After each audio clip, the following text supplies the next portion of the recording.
श्री गणेशाय नमः। संकटनाशन गणेश स्तोत्रम। नारद उवाच प्रणम्य शिरसा देवं गौरीपुत्रं विनायकं भक्तावासं स्मरे नित्यं आयुष्कामर्धसिद्धये।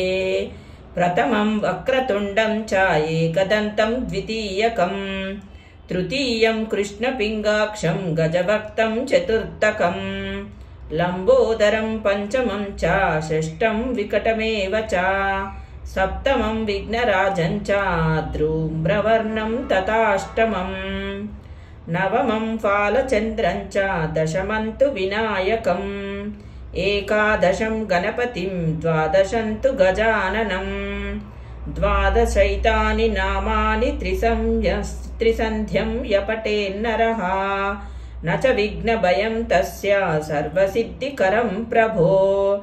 विद्यार्थी लभते विद्यां धनार्थी लभते धनं पुत्रार्थी लभते पुत्रान् मोक्षार्थी लभते गतिं। जपेत् गणपति स्तोत्रं षड्भिर्मासैः फलं लभेत् संवत्सरेण सिद्धिं च लभते नात्र संशयः। अष्टभ्यो ब्राह्मणेभ्यश्च लिखित्वा यः समर्चयेत् तस्य विद्या भवेत् सर्वा गणेशस्य प्रदातः। ऋणहर गणपति स्तोत्रम्। कैलासपर्वते रम्ये शम्भुं चन्द्रार्धधारिणं षडाम्नाय समायुक्तं प्रपच्छ नगकन्यका। श्रीपार्वत्युवाच देवेश परमेशाना सर्वशास्त्रार्थपारगा उपायं ऋणनाशस्य कृपया वद साम्प्रतं।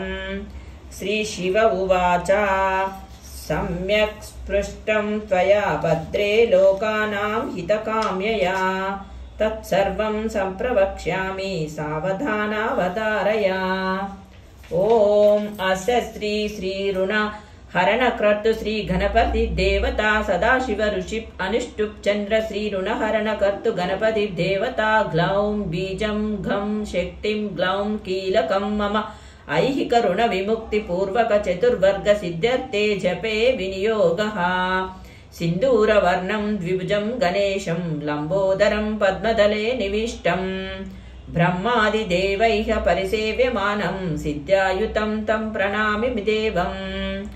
सृष्टौ दौ ब्रह्मणौ सम्यक् पूजितो गणनायकः सदेवः पार्वतीपुत्र ऋणनाशं करोतु मे।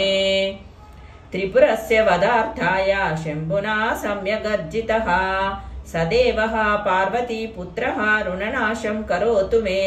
हिरण्यकश्यपादीनां वधार्थं विष्णुना अर्चितः सदेवः पार्वतीपुत्रः ऋणनाशं करोतु मे।